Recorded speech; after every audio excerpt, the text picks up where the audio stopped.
Destino Mindanao. Sa Samal Island sa Davao del Norte, 15 katao ang nailigtas ng Coast Guard matapos na ang kanilang sinasakyang pumboat ay tumaob sa Barangay Limao, Samal District, Island Garden City of Samal nitong nakaraang araw. Sakay ng pumboat ang 15 mga pasahero kung saan 8 ang mga bata.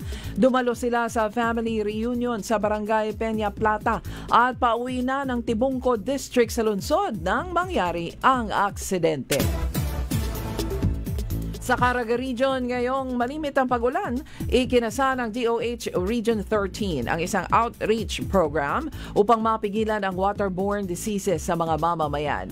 Sa panahon na palagi ang maulan at may bagyo, malimit ang sakit na kung tawagin ay wild o waterborne diseases, influenza, leptospirosis at dengue.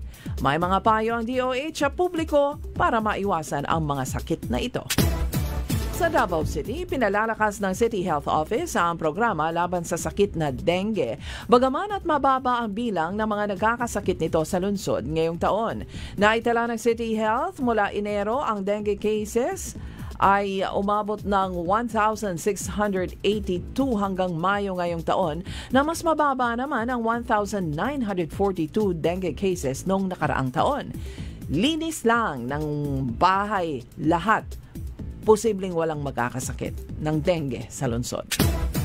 Sa Siargao Island, tiniyak naman ni Surigao del Norte 1st District Elected Representative Francisco Matugas na prioridad niyang maisulong ang paglago ng turismo para dumami pa ang mga local at foreign tourists sa Siargao. Ayon pa kay Matugas, makikipagtulungan siya sa Department of Transportation at sa Department of Tourism para sa bagay na ito.